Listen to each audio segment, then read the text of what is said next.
ஓடுதல், ஓடினான், படித்தான், ஓடியவன், படித்தவன். இந்த 3 எடுத்துக்காட்டுகளில் முதல்ல இருக்கக்கூடியது ஓடுதல். ஓடுதல் என்பது ஒரு வினையை மட்டும் குறிக்கிறது. அது மட்டுமல்லாமல் இறுதியில் தல் விகுதி பெற்றிருக்கிறது. ஒரு வினையை மட்டும் குறிச்சிச்சுன்னா அது தொழில் பெயர். ஓடினான், படித்தான் என்ற 2 வார்த்தைகளில் ஓடுதல் என்கிற வினை முற்று பெற்றுருச்சு. ஓடுதல் என்கிற வினையும் படித்தல் என்கிற வினையும் முற்று பெற்று காலம் காட்டுது. ஓடினான், படித்தான் என்பது இறந்த காலத்தை காட்டக்கூடிய ஒன்றாக இருக்கிறது. எனவே ஓடுதல் என்கிற வினையோடு வினை முற்று பெற்று காலம் காட்டினா அது வினைமுற்று.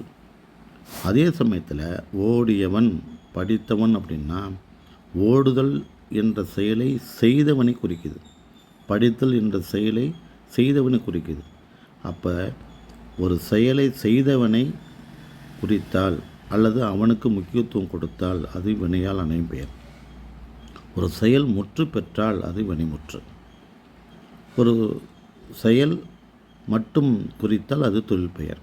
இப்போ ஓடுதல் தொழில் பெயர், ஓடினான், படித்தான் வினைமுற்று, ஓடியவன், படித்தவன் என்று அந்த செயலை செய்தவனுக்கு முக்கியத்துவம் கொடுப்பது வினையாளரின் பெயர். இதே போல் உங்களுக்கு வினாவில் ஓடு என்ற ஒரு வேர்ச்சொல்லை தொழிற்பெயராக மாற்றுகன்னு கொடுப்பாங்க. அப்போ ஓடுதல் அப்படின்னு எழுதணும்.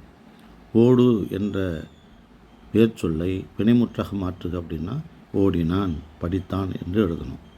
ஓடு என்ற வேர்ச்சொல்லை வினையாளனின் பெயராக மாற்று அப்படின்னா ஓடியவன், படித்தவன் என்று எழுதணும். அதாவது வினை முற்று பெற்றுச்சுன்னா வினைமுற்று. வினையை செய்தவனை குறித்தால் அது வினையாளனின் பெயர், வினையை மட்டும் குறித்தால் அது தொழிற்பெயர். நன்றி, வணக்கம். சேனலை சப்ஸ்கிரைப் பண்ணி பாருங்கள். நன்றி, வணக்கம்.